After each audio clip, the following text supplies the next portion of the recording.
বাংলাদেশের সীমান্তে মিয়ানমারের বাহিনীর উৎপাতের বিরুদ্ধে তীব্র নিন্দা জানাই। Hi everybody, I am Junaid Ashrafur Rahman from Bangladesh, Mymensingh district, Namdal municipality, 5 number ward. Hello, I am Junaid Ashrafur Rahman. আমার বাড়ি বাংলাদেশের ময়মনসিংহ জেলার নান্দাইল পৌরসভার 5 নম্বর ওয়ার্ডে। সাম্প্রতিক সময়ে অর্থাৎ 2024 সালের জুন মাসে বাংলাদেশের সীমানায়, জল সীমানায় এবং স্থল সীমানায় মায়ানমারের বাহিনী উৎপাত শুরু করেছে। আমি এটাকে উৎপাত বলছি এ কারণে যে মায়ানমারের বাহিনী এখনও বাংলাদেশের সেন্ট মার্টিন দ্বীপ এবং অন্যান্য অঞ্চল দখল করতে পারেনি এবং পারবেও না। কেননা বাংলাদেশ আয়তনের দিক দিয়ে মায়ানমারের চেয়ে ছোট হলেও শক্তিতে কখনোই বাংলাদেশকে মায়ানমার হারাতে পারবে না। অর্থাৎ মিয়ানমার আয়তনের দিক দিয়ে অনেক বড় রাষ্ট্র হলেও বাংলাদেশ মিয়ানমারের বিরুদ্ধে যুদ্ধ করার মতো সামর্থ্য রাখে। সেজন্যই বাংলাদেশের সীমান্তে মিয়ানমারের বাহিনীর অপতৎপরতাকে আমি উৎপাত বলছি। এখন বিষয়টা হচ্ছে, সাম্প্রতিক সময়ে মিয়ানমার যে বাংলাদেশের সীমান্তে উৎপাত শুরু করেছে সেটা আমরা কখনোই মেনে নেব না। আমরা আমাদের নিজেদের অবস্থান থেকে এর তীব্র নিন্দা জানাই। আমি একজন দার্শনিক, একজন সাহিত্যিক এবং বাংলাদেশের নাগরিক।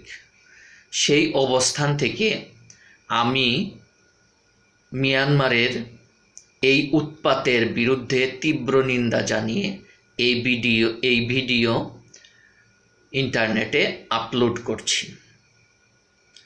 এখন বিষয়টা হচ্ছে, মিয়ানমারের দ্বারা বাংলাদেশ বিভিন্নভাবে ক্ষতিগ্রস্ত হচ্ছে এবং উৎপাতের শিকার হচ্ছে। যেমন 2017 সালে মিয়ানমারের সেনাবাহিনী রাখাইনে হামলা করেছিল। এটা তাদের সম্পূর্ণ অভ্যন্তরীণ ব্যাপার। সেই হামলার কারণে মিয়ানমার থেকে লাখ লাখ রোহিঙ্গা বাংলাদেশে অনুপ্রবেশ করেছিল। সেই অনুপ্রবেশের পর থেকে বাংলাদেশে মাদক চোরাচালান, অস্ত্র চোরাচালান বৃদ্ধি পেয়েছিল। সেটা সারা বাংলাদেশকে ভুগিয়েছিল এবং এই লাখ লাখ রোহিঙ্গার কারণে চট্টগ্রাম অঞ্চলের, বিশেষ করে কক্সবাজারের উখিয়া, বালুখালী প্রভৃতি অঞ্চলের পরিবেশটাই নষ্ট হয়ে গিয়েছে। বাংলাদেশের যে বনাঞ্চলের একটা অংশ ছিল কক্সবাজারে, পাহাড়ি বনাঞ্চল, সেটা ওরা কেটে একেবারে উজাড় করে দিয়েছে। তাদের কারণে ওই অঞ্চলের কৃষি জমিও ক্ষতিগ্রস্ত হয়েছে। এমনিতেই বাংলাদেশে বেকার সমস্যা, শিক্ষিত বেকারের সংখ্যা কয়েক লাখ, 2 লাখের বেশি।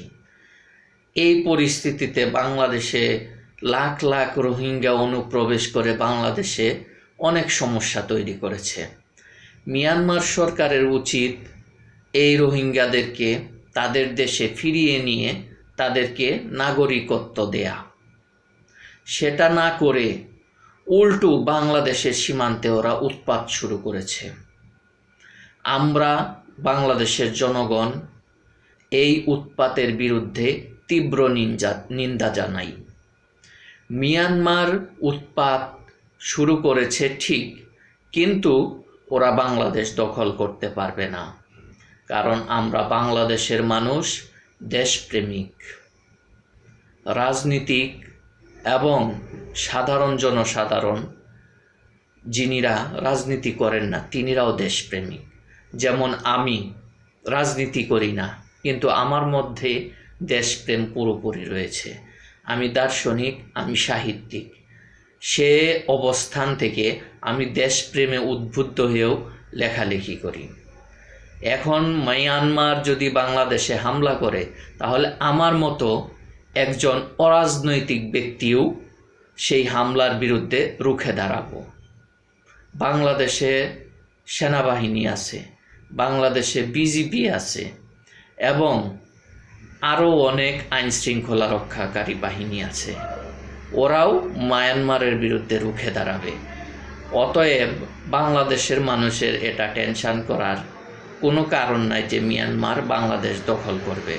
এটা মিয়ানমারের পক্ষে একেবারেই অসম্ভব। একজন বাংলাদেশের নাগরিক হিসাবে আমি মিয়ানমার সরকারের প্রতি এটাই নিবেদন করব, বাংলাদেশের সীমান্ত থেকে তিনিরা যেন এসব উৎপাত বন্ধ করে দেন। বাংলাদেশের সীমান্তে এসে তিনিরা যেন এ ধরনের উৎপাত না করেন। এটাই হচ্ছে আমার নিবেদন। সকলকে ধন্যবাদ।